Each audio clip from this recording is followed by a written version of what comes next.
Our Great Weather for Media anthology this year, A Shape Produced by a Curve.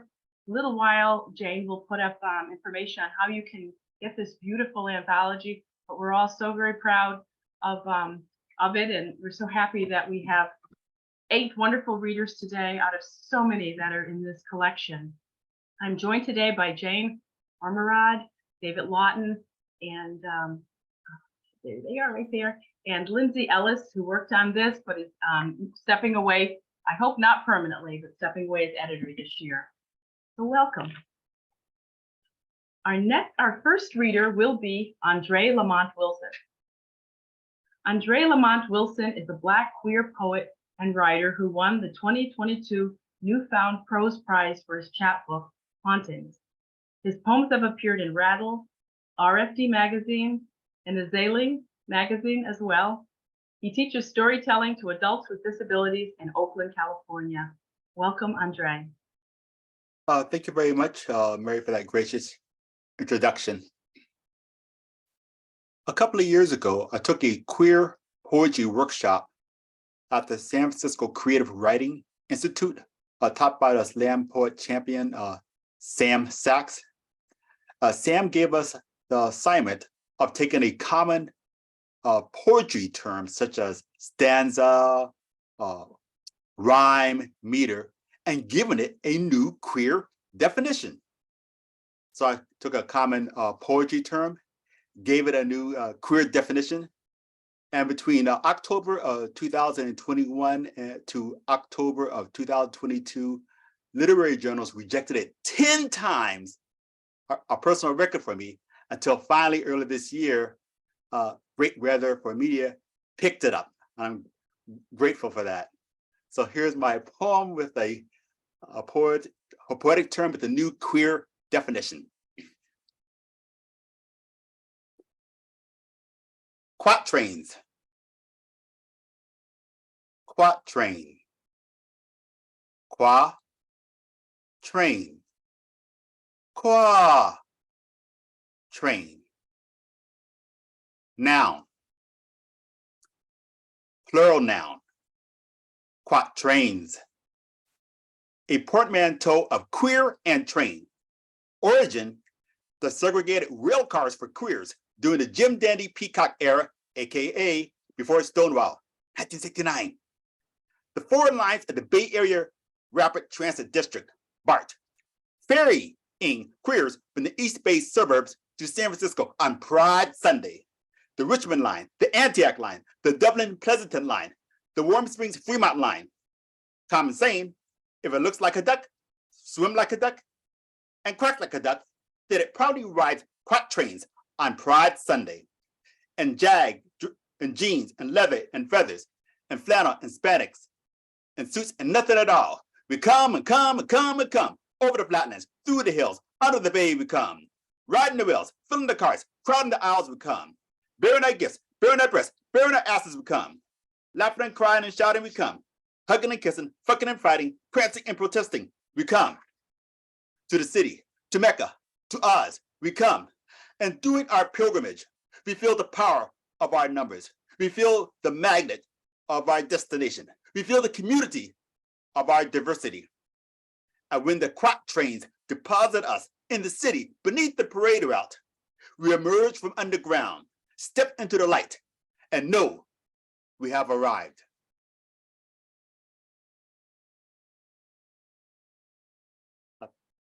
Thank you. My mother, when she woke up each morning, she used to write in her diary the dream that she had the night before. Because to my mother, dreams were a portal to ancestors. So every morning she wrote down her dreams in her diary. And after she passed, I gathered her diary, started reading her diaries, and I created a poem out of her dream entries.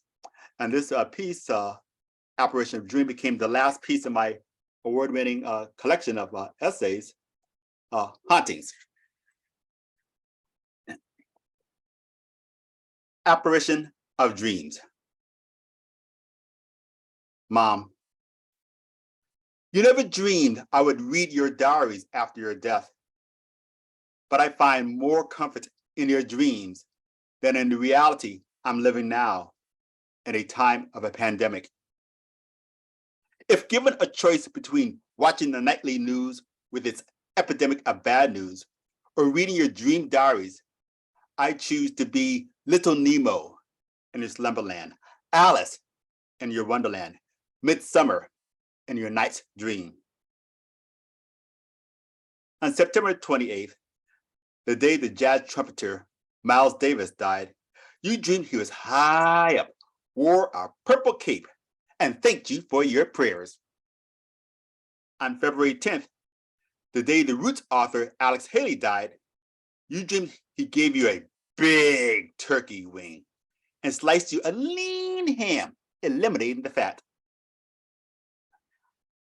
On one date, whose location I can't find again on 1,000 pages of your diaries, you dreamed of Maya Angelou.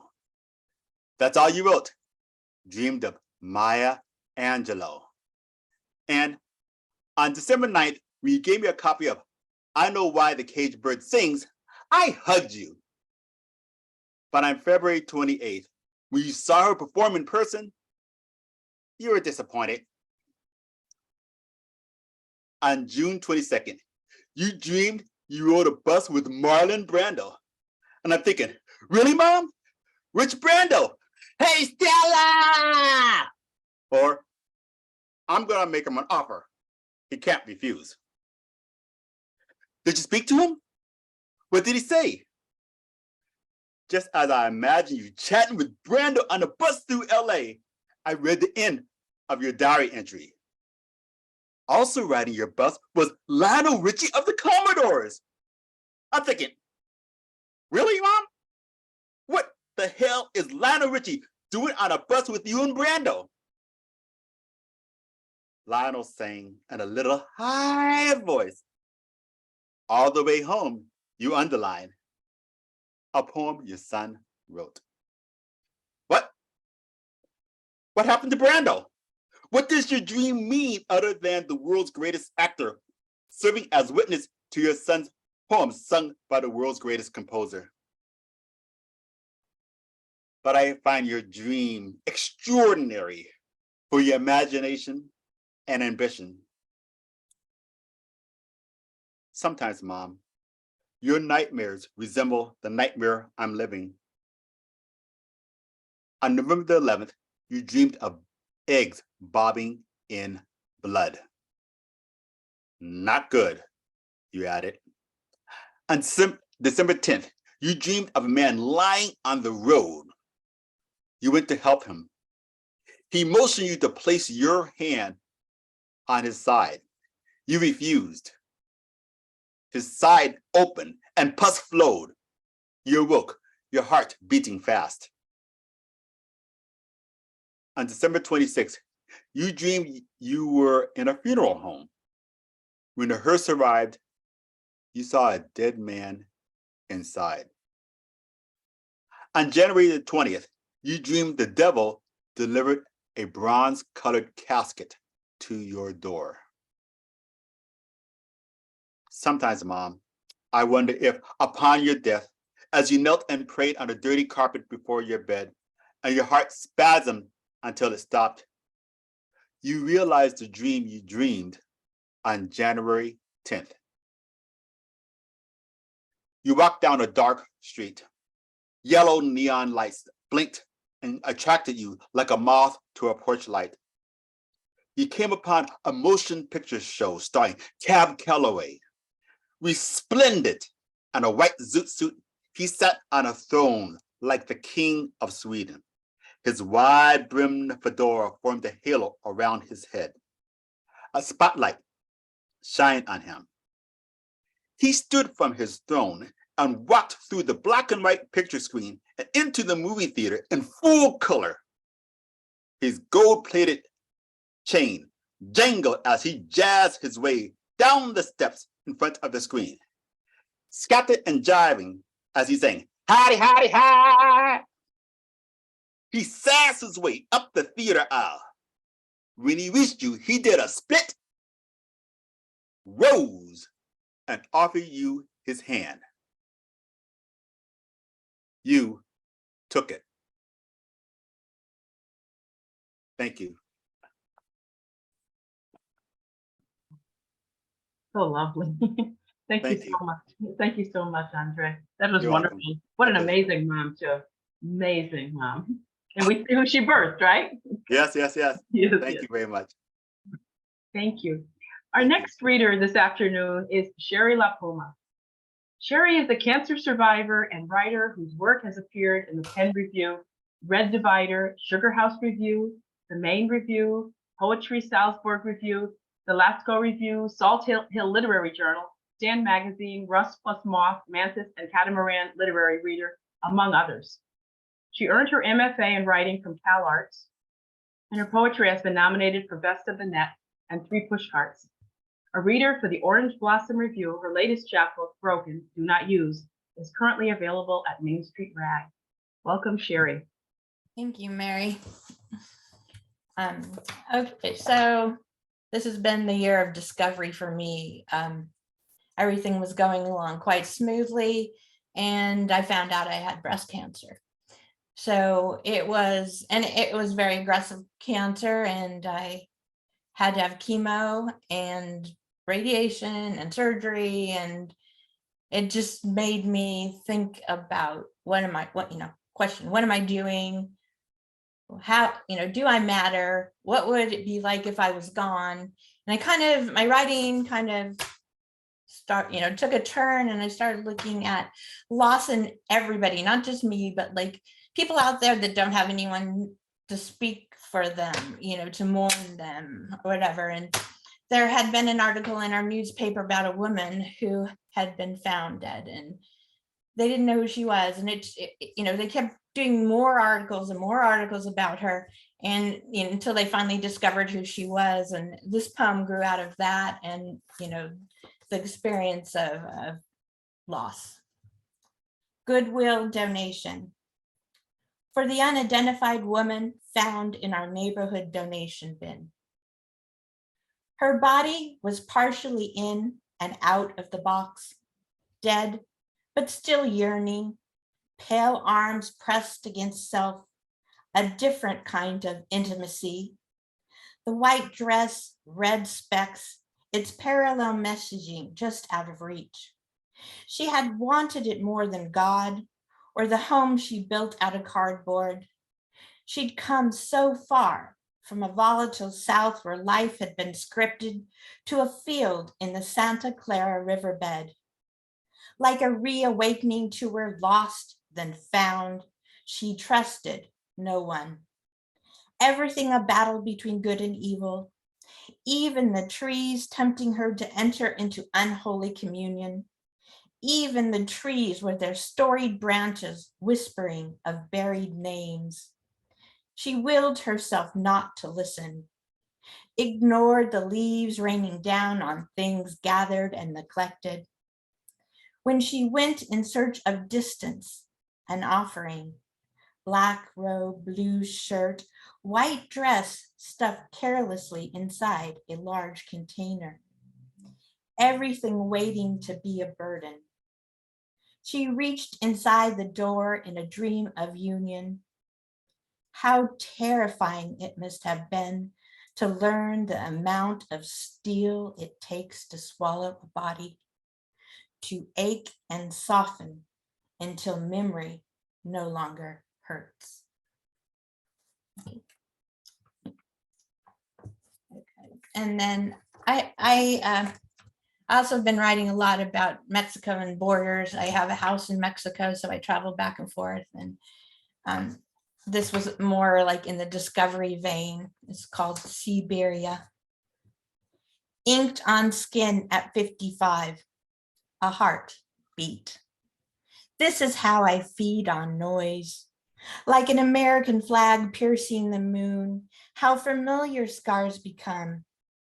Remind me of the black-haired teen who threads needles through her lips. I miss that rage. Today, she no longer opens her window. Medical progress gives hope that one day disease can be eradicated, but a brain like mine knows only of its enemies.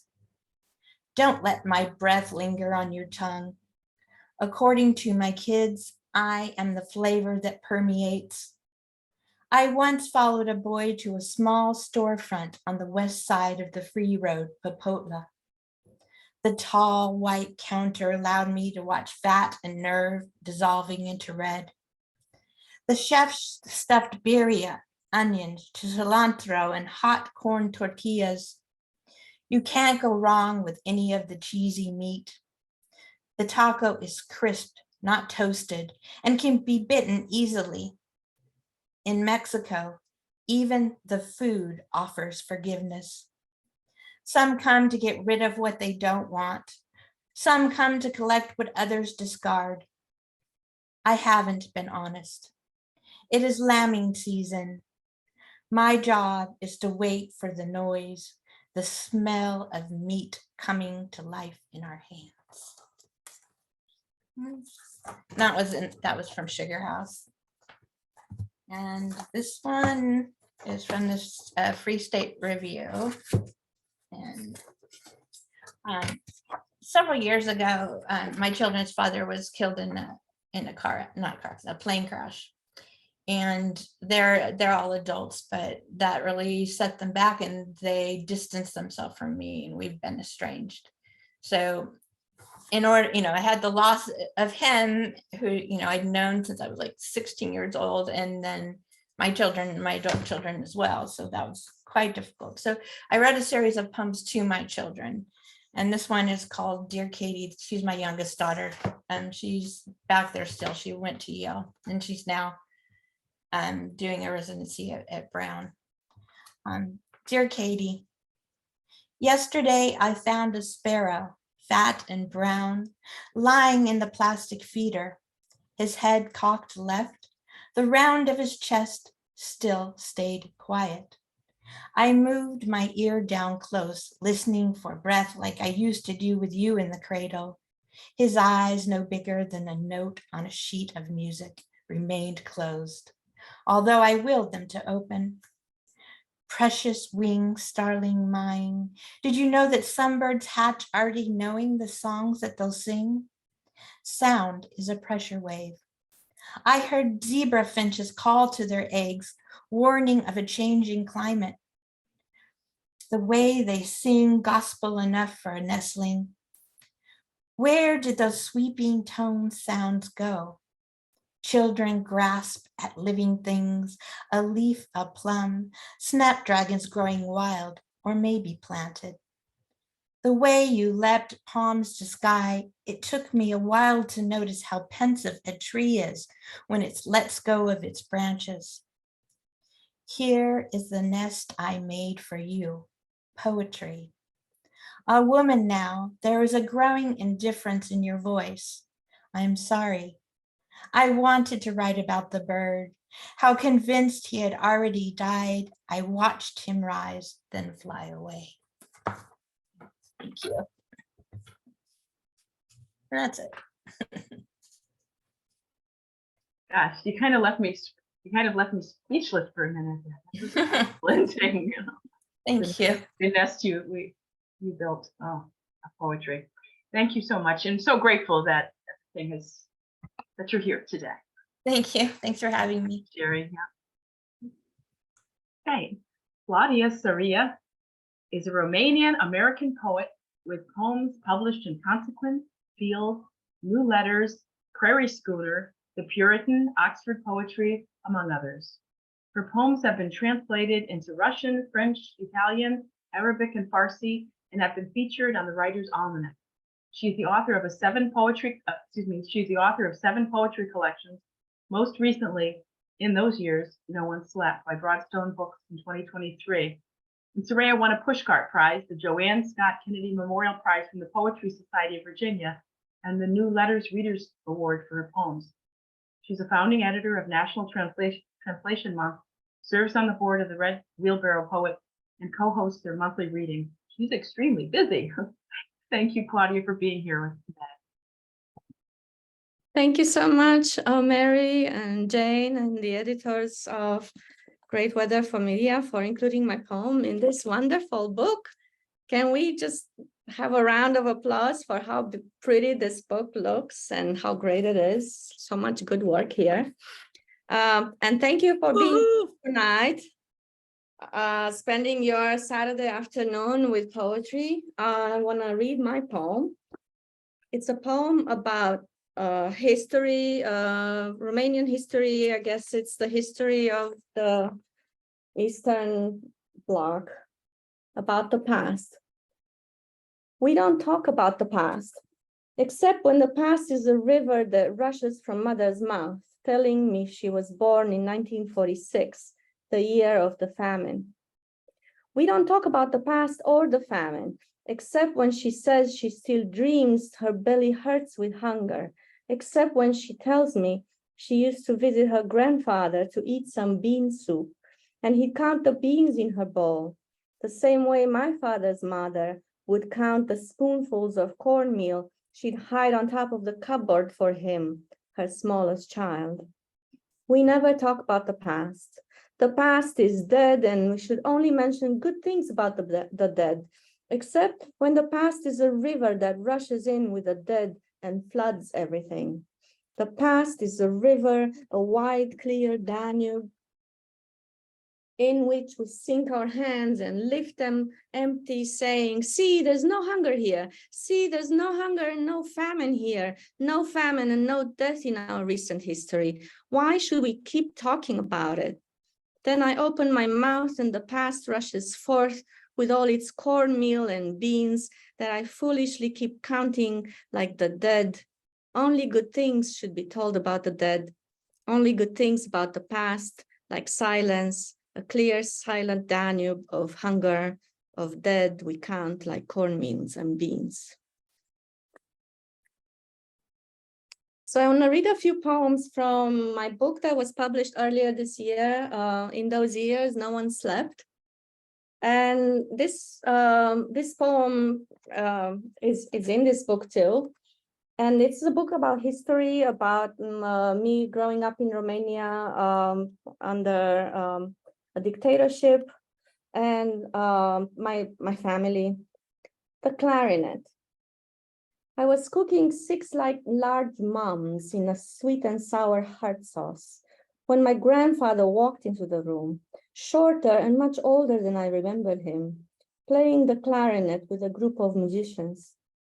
I couldn't see their faces, obscured by their woodwind and brass instruments, fat saxophones, oboes and dudukes, trumpets, trombones and tubas, gleaming like gold teeth. When did you learn to play the clarinet? I asked, but he didn't answer.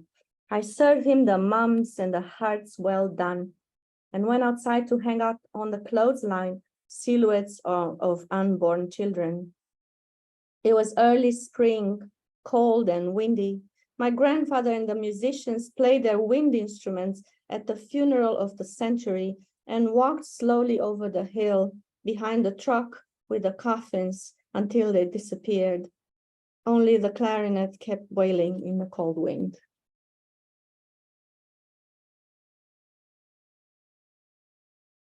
I remember the smells. I remember the smell of rusty handlebars, of rotten onions, smoke, garlic meatballs, stale fried fish, and clogged toilets. The local train smelled of skin of man and animal, of cheap tobacco and unwashed clothes, the smell of poverty and cold.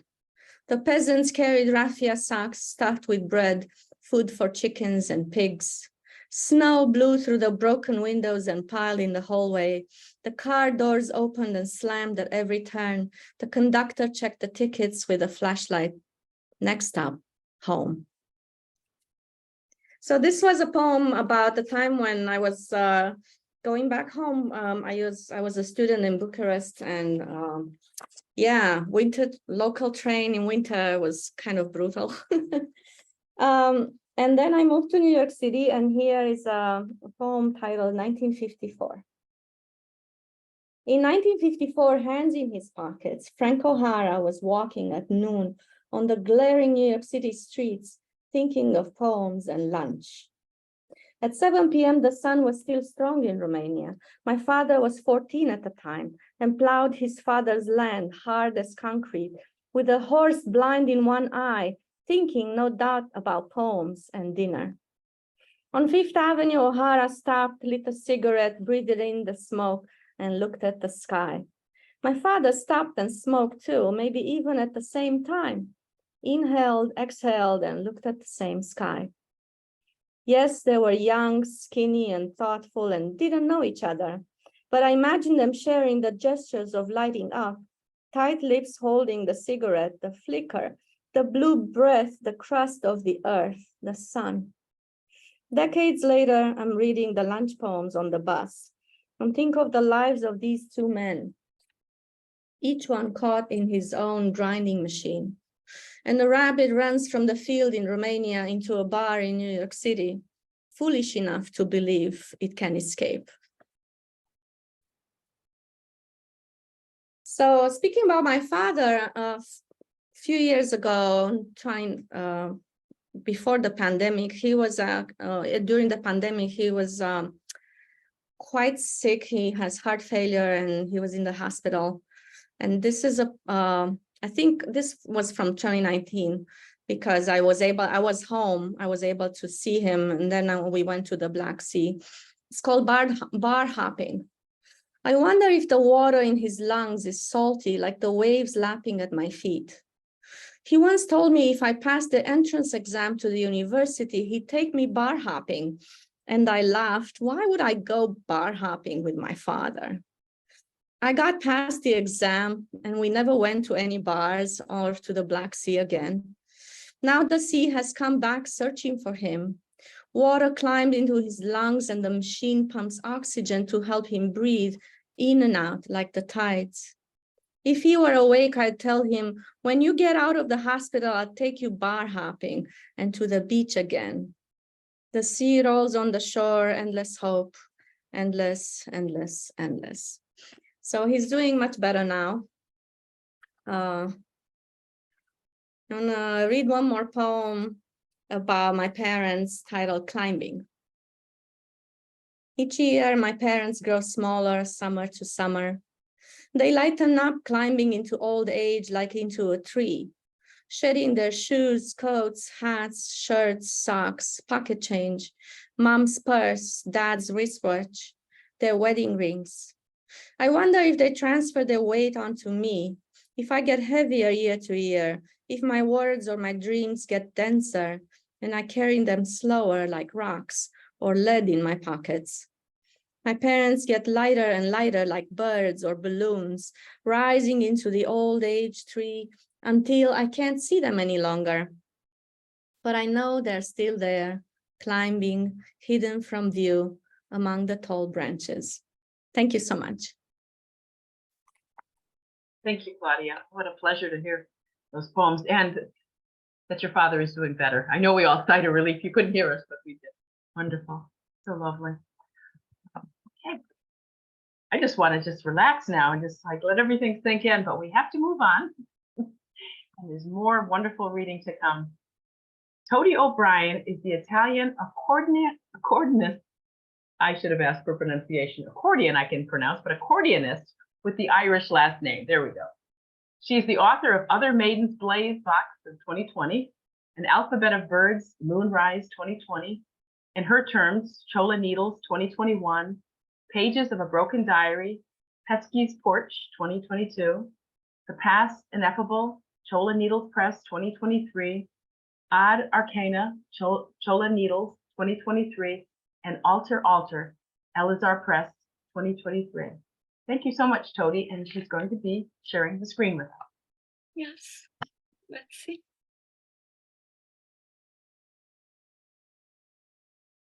I think that happened. Can you hear me? And can you see it? Yes. Why I love the photo of Callas and Pasolini on a boat. There are the dogs as well, two small poodles. Look how they match. Same size, heads and bodies, impeccably parallel, same squinted eyes, triangular snouts, open mouth with pink protruding tongues. There's a cartoonish feel to their quasi-identity. See? Only the ears show a hint of free will. This flying out like wings, those more droopy. One front pose shyly leaves its perfect alignment, spreading a bit to the right. That is all. Well, besides the colors, of course, one poodle is snow white, the other gray. Still, look how pleasantly their shades balance the overall design. How the candid wool, downstage left, matches the pristine top of callus, upstage right.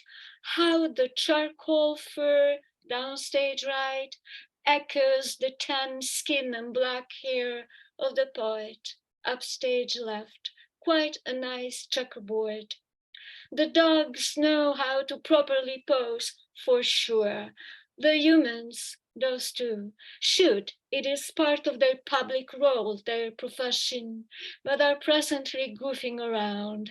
She's bending her right arm, hand closed in a fist, perhaps to show her biceps, and his eyes are closed. Yes, his facial features look kind of relaxed. Is that even applies to such a notched, tight compound of muscle and bone, but we can detect neither smile nor frown. We know nothing of what is thinking, is he, or dreaming. He has momentarily gone on a leave of absence. His hair is in total disarray. Does he know someone is holding a camera?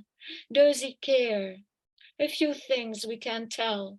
His skin basks in the sunshine, and the wind that tussles his hair doesn't hurt him.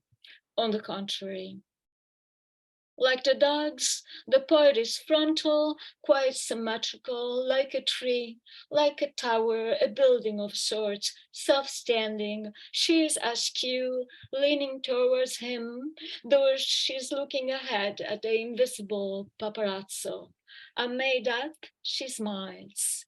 Her hair is pulled back, must be tied into a ponytail, leaving all our features in sight: large mouth, nose, ears, chin, long arched eyebrows, oval all, face, eyes, lips of light mauve, those generous almonds, huge brow and jaws, those wide, capacious chambers. From her nape, her hair flows back in, seeking the spotlight. Waterfalls on her shoulder, brushes against his arm. In the sun, it is golden red. I'm not sure where and when the photo was taken. Two very similar frames circulate on the net without credits and without precise date, location. It could be the set of Medea, either Turkey or the Italian Adriatic coast. Could be Greece, where the two spent a brief vacation after the film was made. Some Mediterranean somewhere, and it doesn't matter. Years are on the cusp, 1969 or else 71. PPP was dead in 75, Maria 2 years later. Not that this matters either. Two pictures, the one I look at and delight in, the other is quasi-identical. Spot the clues. Here, a right arm is let down, unfolded. In the corner of background that is now revealed, we see the crest of a wave. The background itself is shifted ever so slightly. Judging by the wake, the boat is veered to the left, and this picture follows the one I described just by a few seconds. The horizon line, which in the previous shot was slanted, ocean, island, and mainland free-falling, precipitously bending the same way Callas does, has redressed itself, espousing Pasolini's composed verticality. No, the island is right in the middle, and the boat's wake, dead center, splits the picture in half.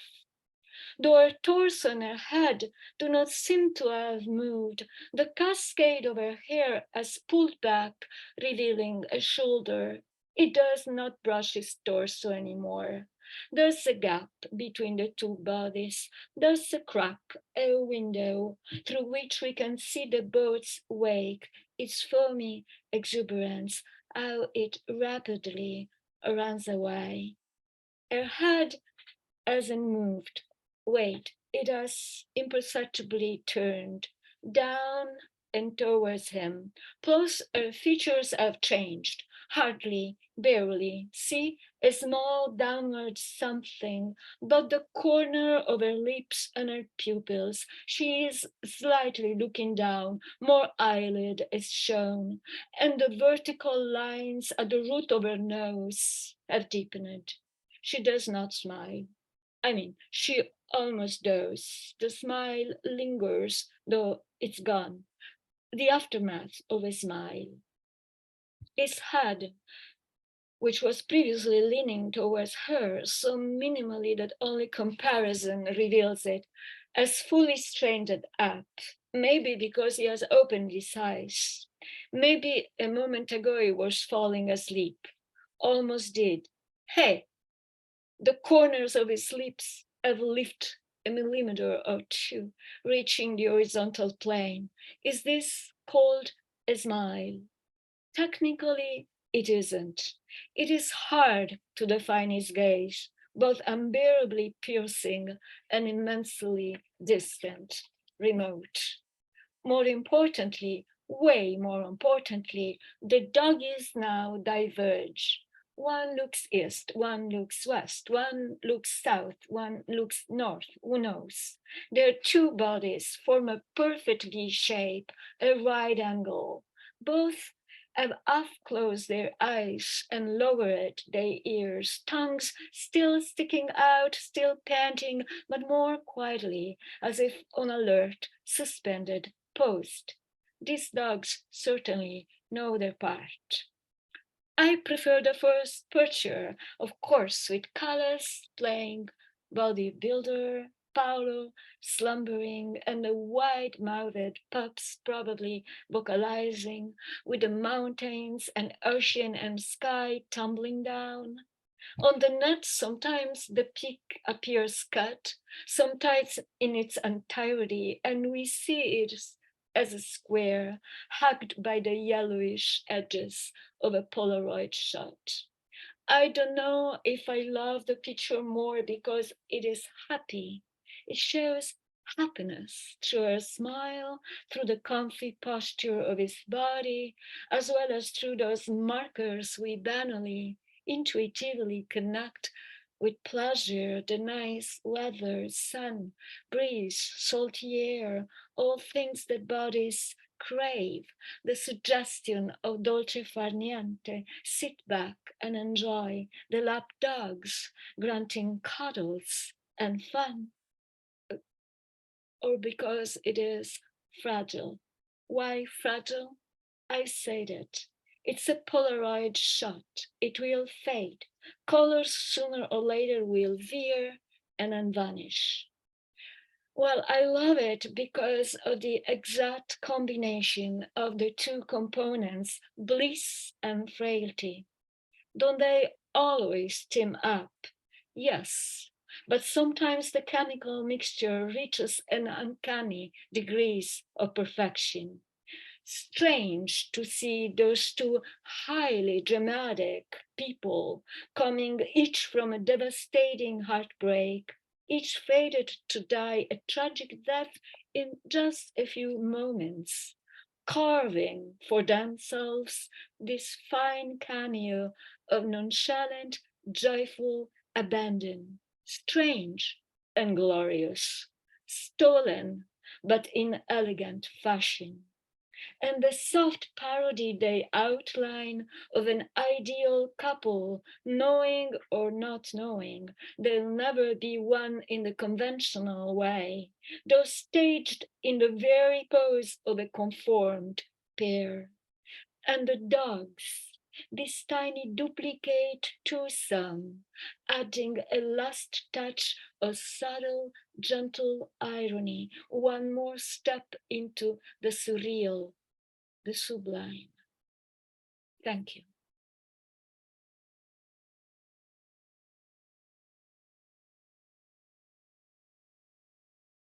Wonderful, Tony. Thank you so much.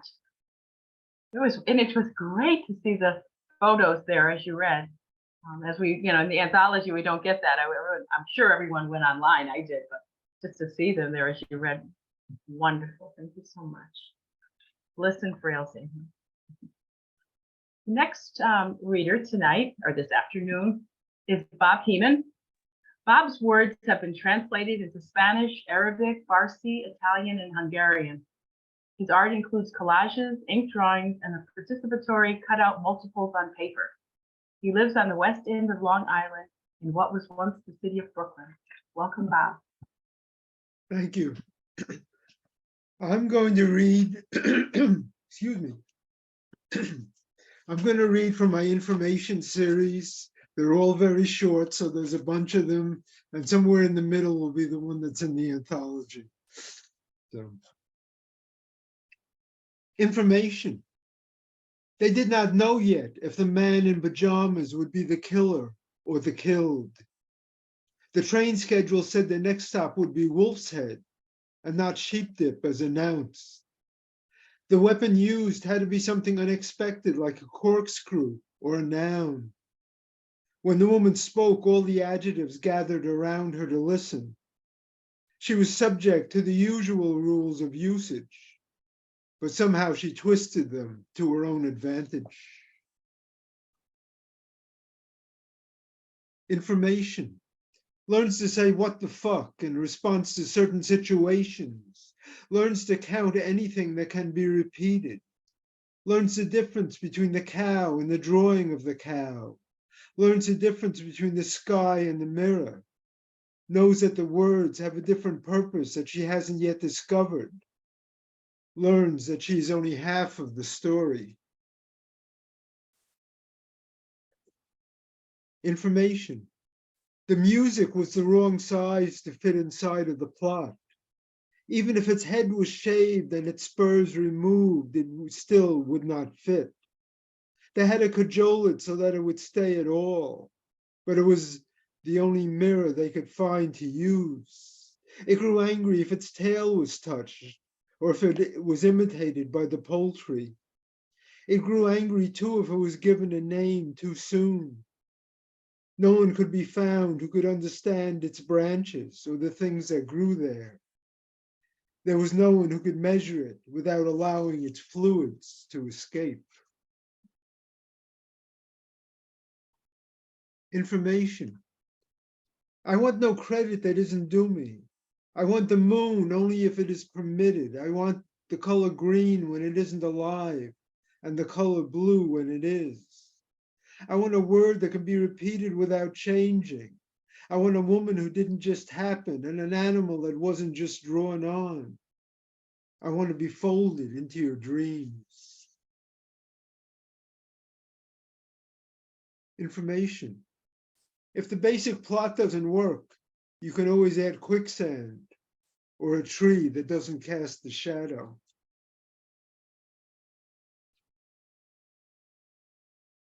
Information. He was looking for a cloud he saw in a movie when he was a child. He was looking for the car that whizzed by him in a dream. He was trying to remember the words he overheard outside his parents' bedroom. He was trying to remember the shadows the picket fence cast. He was trying to remember when it all began. Information. The death of the father repeated in the movement of objects, in the counting of waves, in the reassembling of shadows into something that is almost familiar.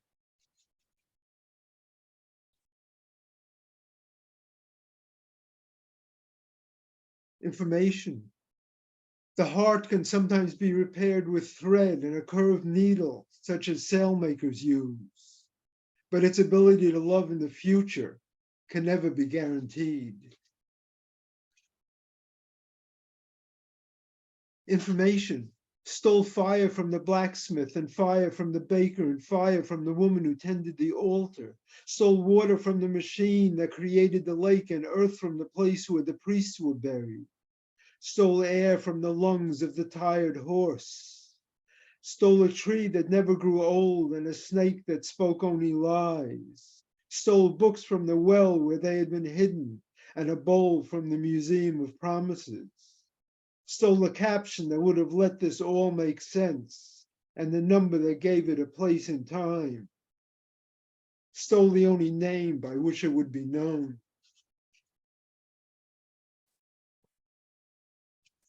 Information.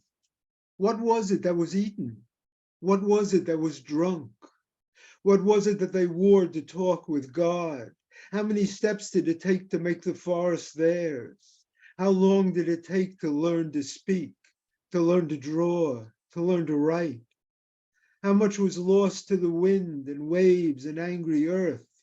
How much was lost to religion and superstition? How much was lost to war? Information. The foods have their own superstitions. One must never allow a sweet potato to walk across the lawn unaccompanied, must never repeat the song of the string beans after dark, must never paint the image of the mushroom or chicken on the sky, must never listen when the apple whispers its promises. Information. Half of what was written pointed in the wrong direction. Information, the usual stuff. The private eye who doesn't get along with the cops, the slender young woman who wears men like dresses, the bookkeeper who is more than he seems, the boat that was buried in the desert, the note that was written before any of them were born, the gun that is not a murder weapon, the night that never ends. Information. What they were told was forgotten once the body hit the pavement. The puzzle would never be completed because there was always a piece missing. The giraffe was no different than the snail in their descriptions.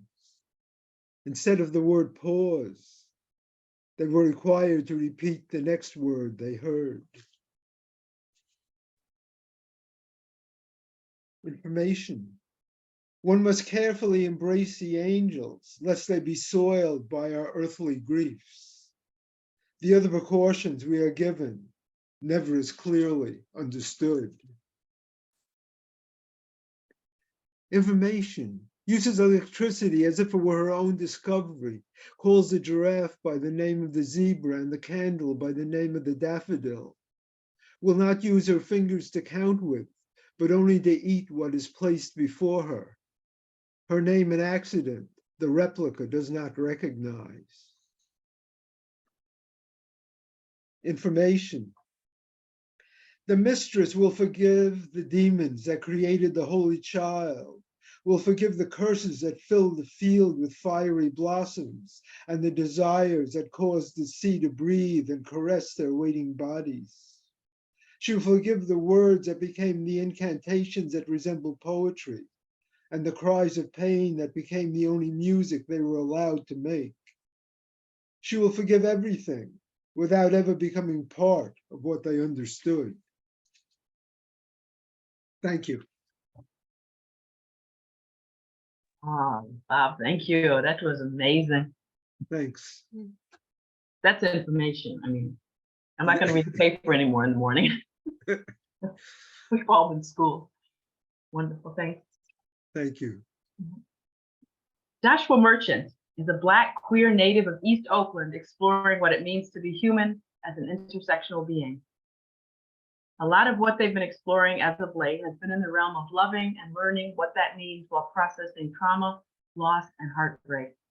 They've had the honor to witness their work being held and understood in literary journals such as Anvil Tongue, 580 Split, Wave, Fanion Press, Snowflake Magazine, Corporal, Verum Literary Press, Ice Flow Press, Mongoose, and elsewhere.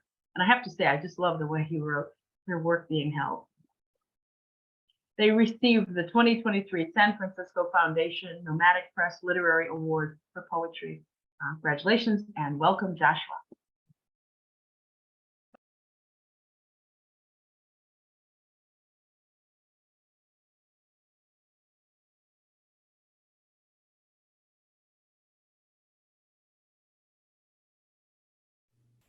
Hi. Can y'all hear me? Cool. Okay. I'm gonna pretend like I'm not nervous and just read poems for 8 to 9 minutes. This first poem is called Hansel's Lament.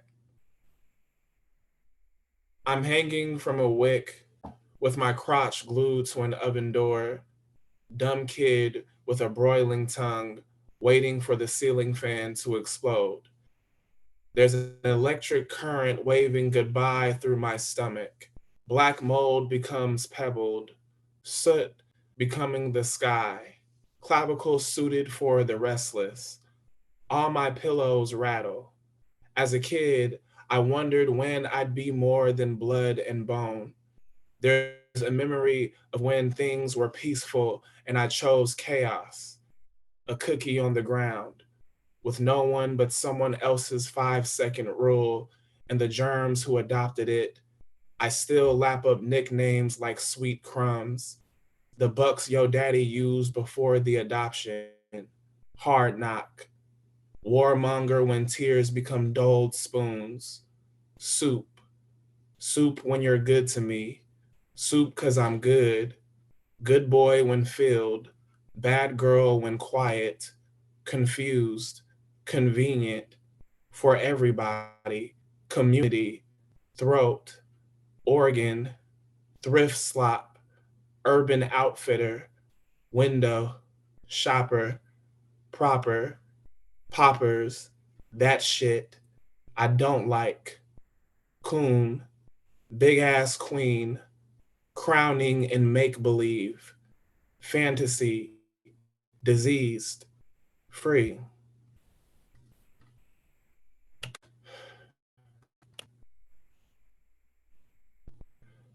This next part is called In Lieu of My Father's Ski Mask.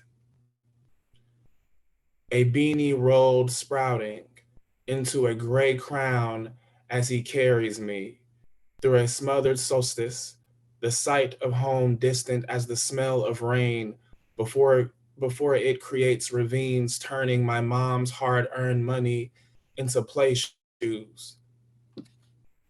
I used to imagine what it would be like to hold the future on my back, fashioned as a sword and shield, now latchkey, allegedly repeating itself out of survival tactic. Wherever he is now is deserving of the peace he offered me, coated in gloves with steel knuckles. I wore them and became a superhero. I wore them and always knew how to fight.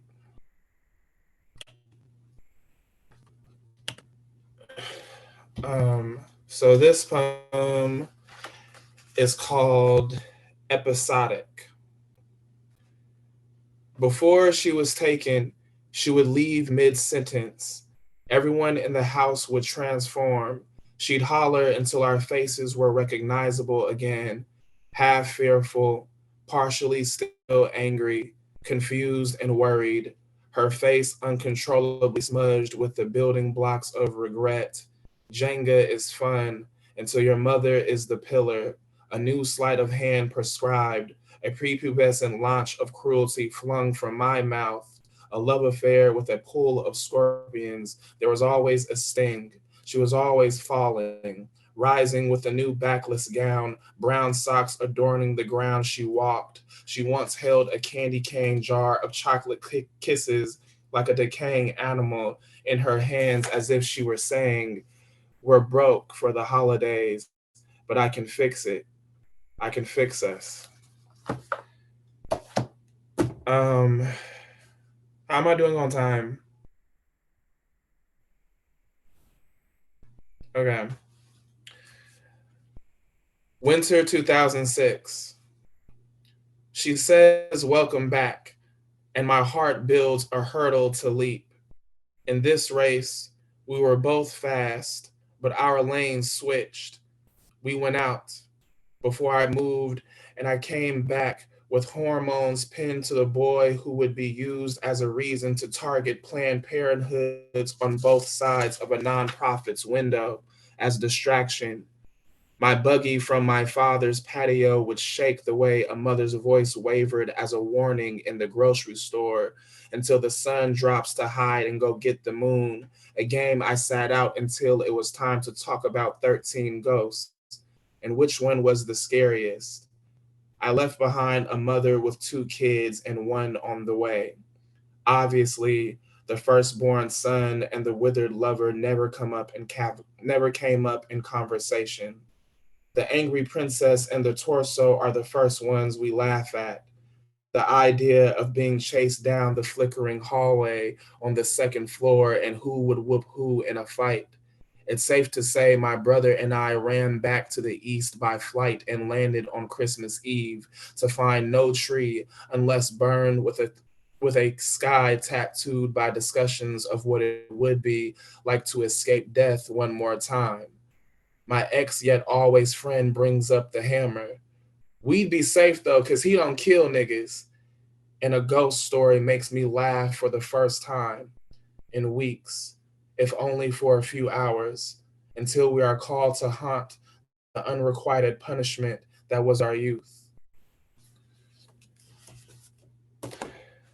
And the poem that I am proud that got published in this zine, in our zine, yeah. The Black magicians show their cards, loosely inspired by the TV show The Magicians. The shade is the tiny beating heart of the soul and the part that allows people to process complex emotions and connect to one another. The bonds of friendship, love, intimacy, trust, and compassion all rely completely upon the shade. A person's shade is depicted as themselves, but as a child, and has the ability to send miracles to those in need. It is never safe, but should be. His peanut-headed self reminds me of this by showing me a scar under his fingernail and says, "That's my brother." I don't say a word. I reach in my lunch bag, brown with 2 golden arches, and offer him everything but my toy, which I'd be happy to share. He then shows a blackened heart on his back that looks drawn on, mapping where his sister wandered into the street and the impact used to protect her. I say, "I love you," before the bell tolls, before a whistle calls forth a single foul line, warns us before the slow drag on the bus, before either of us are reminded to count our guardians on one hand or one finger before leaving, even if the joy of recognizing someone's fight can't be ours for too long. Thanks. Y'all are awesome.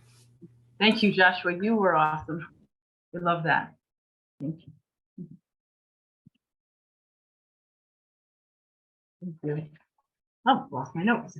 Here we go. Stuart Engesser is a writer and voiceover actor. Excerpts from his novel in progress, The Wellfleet accounts, have appeared in Upstreet and Forge Literary Magazine. He lives in a van with his dog, George. Welcome, Stuart.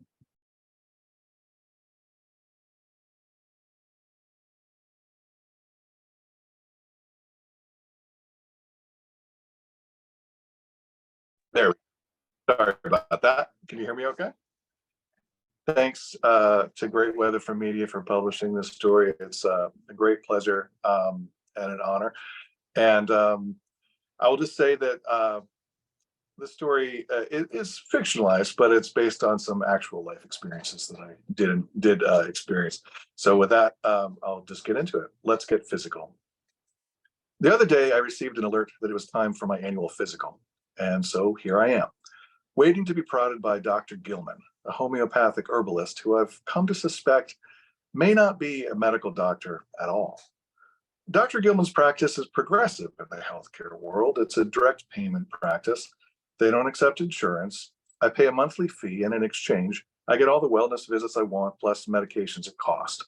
And I don't need to pay for health insurance, which is good because I can't afford to pay for health insurance.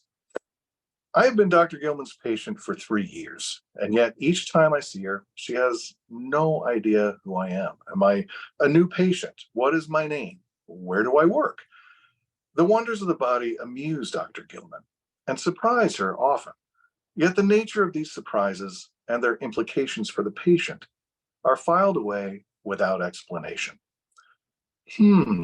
Is a common diagnosis, as are wow, yikes, and bummer.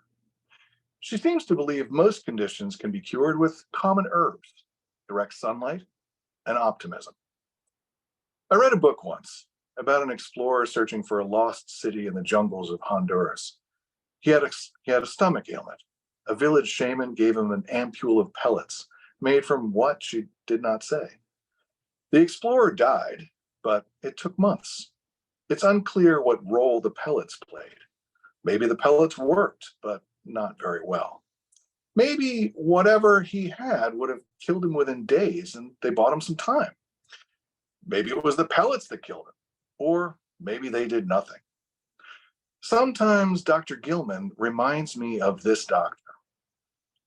I am leafing through a leaflet about using meditation to heal cancer when the waiting room door opens and a nurse emerges to usher me down the hall toward an examination room.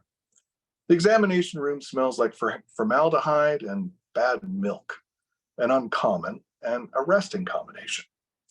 There's a poster depicting the various fish of the Northeast Atlantic, which seems an odd choice. I wait for 1,000 years, perched on the examination table, scrolling the news while the overhead light flickers, giving the proceedings an ominous sinking ship feel. I read that we are in the middle of a mass extinction event. 6 species are going extinct every single day. I wait for Dr. Gilman and feel the weight of death. Finally, the door opens, and in she comes. Dr. Gilman is a soft 40, milk-fed and fond of crystals. Today, she's wearing faded overalls and clogs and looks like she's just in from weeding the herb garden.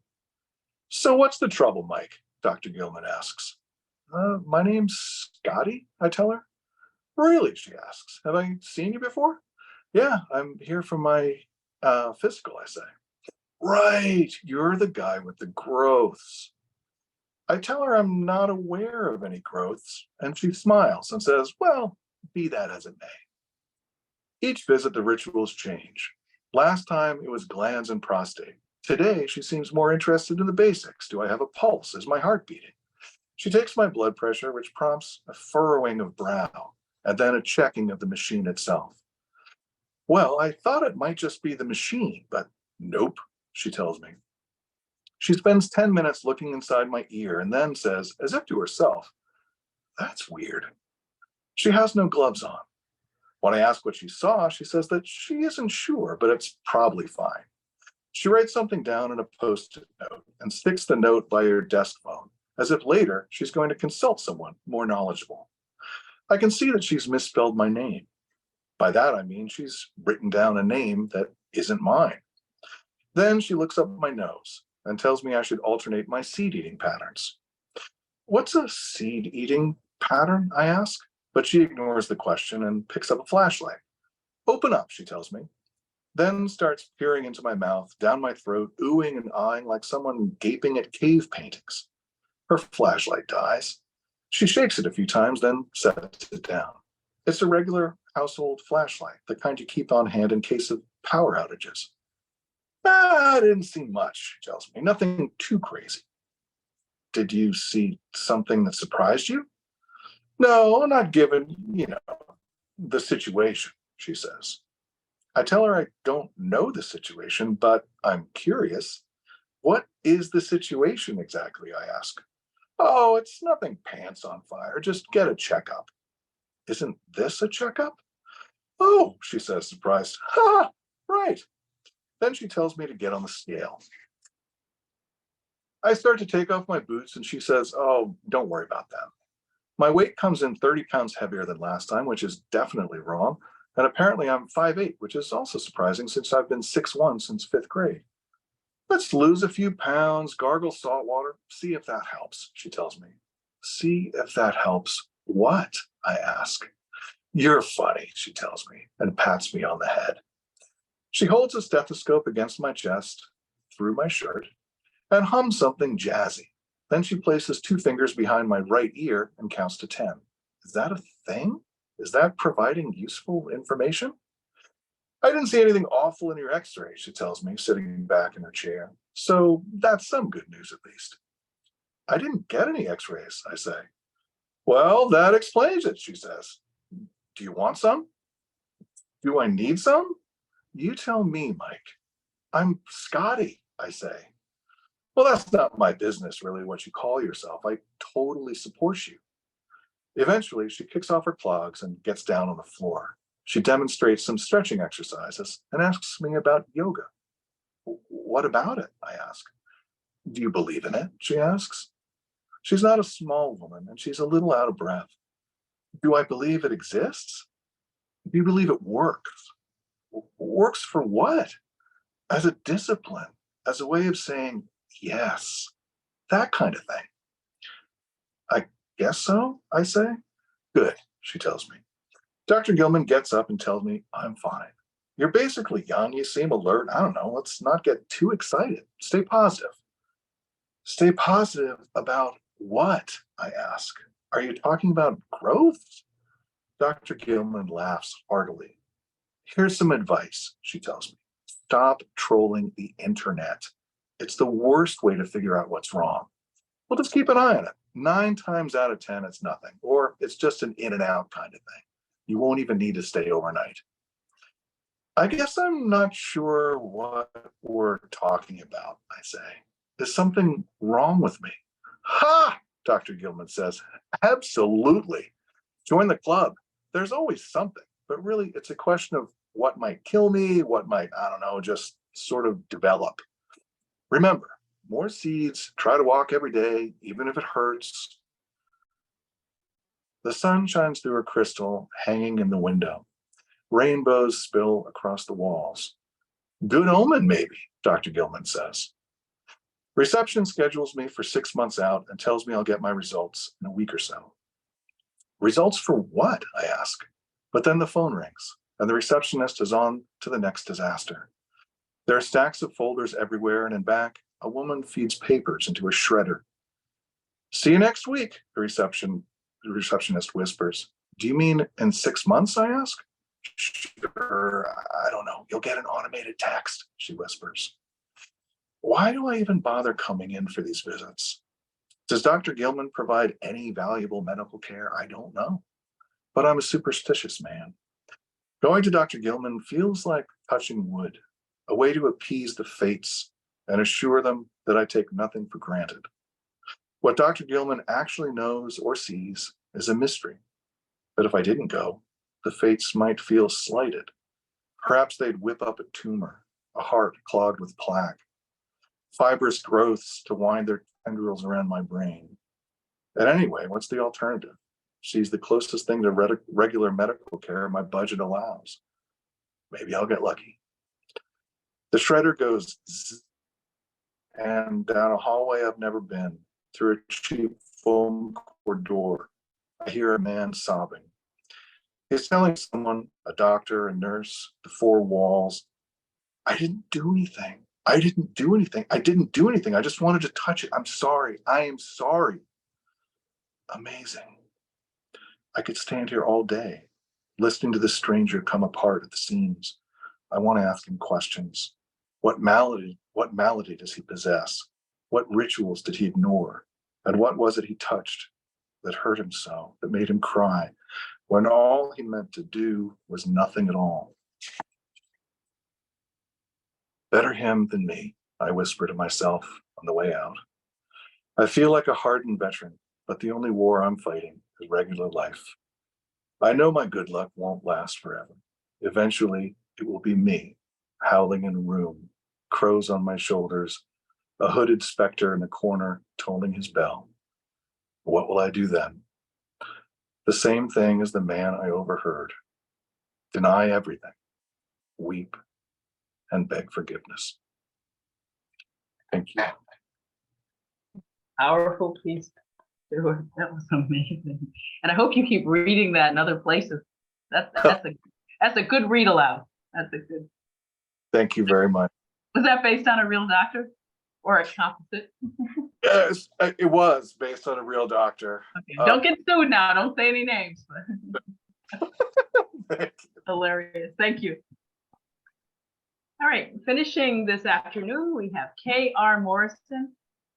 K.R. is a Bay Area rooted poet who, since the pandemic, splits her time between San Francisco and a place she calls Mermaid Town in Southern California. Aside from writing poetry, Morrison is a drummer in 2 female-fronted rock bands and an educator for teenagers who has been teaching English and creative writing for 18 years. Her first chapbook, Cauldrons, was published by Paper Press Books, wherein she received a Pushcart nomination for her poem, For Altar. Morrison has featured for various podcasts and curations. Her poetry has been accepted into 14 new publications in 2023. That's fantastic. Let's hear for KR. Welcome. Hi, everybody. Hello. Can you hear me okay? You're good? Okay. I have 3 for you today. I'm so sorry I was late. I had some tech issues, so I'm glad this is working out. The first one I'm going to read today is Breach Prayer. How does one return to herself when she's bound to a spectrum of spectacle, hammocked within a nation's mental illness? How does she wash off bloody moments, burn them in a black moon bonfire, so assaults can become something else? Once upon a prelude, I chose a rolling stone for a father and a seething mother to be my parents, both choking on masculine winds. A kind of country breath that breeds orphans, holds hostility in roots of its red, white, and blue beginnings. In this sense, my parents were true patriots, conceiving me in a bed of barbed wire. They appealed to my inner starseed, hungry for a gritty riddle. I craved his woman wounds and all the death she carried, ghost worlds from her trails of tears. The 2 of them were a wildfire. Their gun collections were everywhere. No one ever raped a .38, Mom loved to say. The only guns I got right now are tears. Fully loaded poems, in each one a grieving mother's Apache tear, a lost prayer. A breech daughter holds a galaxy of suffering, her inner compass reversed, her baby mock fingers eager to untangle the curses, salvage dead children from the masses, healing backwards. In America, a breech daughter is lost about what it means to stay active in human sickness, searching for the drowning in a dark night star-spangled, flag-strangled. To find my way, I leave grief for the crows, tie sorrow to a poet warrior's blackthorn branches, where vernal seasons transmute a nation's ugliest secrets, where ancestors give curses permission to scream, cry, bleed. Every loss, an offering. A breech daughter weeps one poem, one conversation at a time. Courage brews and stirs, my fight back returns, like great-grandmother amulets, newborn currency, warrior child treasure. This is how one returns when she's bound to a spectrum of spectacle, hammocked within a nation's mental illness. Okay. So it's Libra season, it's October. I thought I would read something in the spirit of Halloween season, Samhain season. This comes from my collection Cauldrons. This is called Rune. I cast 9 switchblades made of my skin. Black cactus reminders I bury in you. I resurrect in memory basements. My naked ghost dances ice cold footprints through your backbone mazes. I kick rocks, turn over stones. I graffiti soul ruins so those conquistadores smell our magic, so your wounds know. I cast 9 gritas in you, bruja echoes for every poema that holds you like my bed, for every meal you eat alone that tastes of me. So every painting or story made by left hands summon you and me. For new moons that turn her back from your hands, I cast your nights dark as the dead end you left in a sweet witch's heart. All right, I'm gonna close with my poem in this gorgeous anthology. I'm so proud to be in it. And I just want to thank Great Weather for including me and then for having me today with you. I'm sorry I'm in the car. I'm overloaded and overwhelmed. Ideally, I'd be home by my books. Okay, so my piece in there is called How to Write a Lover Goodbye. Burn dragon's blood. Don't forget to singe some skin. Meet him in dreams, burn holes into his head. Pour gas onto his ghosts, burn all the conversations away. Open the windows so wind and smoke send him to your spirit council, the wrecking crew. Find a trash can, drag it down the block so that your rage scrapes grief down the street. Leave your longing on the porch. Turn off the light where he loved leaving you lies. In the garbage, throw it all away. His letters, his guitar picks, bend his dried roses so they snap in half. In love's grand, hot blaze, cue Tina Turner, light a match. Wash off his scent, trapped in your hair knots. Burn like a tick his memory remnants, his teeth engraved in your neck. Listen to his mother shadows drip from the flames. Cough up his wounds, spit him out where the tires park. Leave him for the street sweepers with the cigarette buds in the dark. Turn on Slayer. Braid your hair and with every weave, enlist poems, songs, summon the hexes, every why, every how come. Throw those out with the tissue that take out the empty bottles of whiskey that since he left never left the bed. Peel away stale pillows coveting gunmetal salt, scents whispering him, his shaved head. Beneath the mattress, leave bay leaves. On a strong one, write, fuck you. You don't get another poem.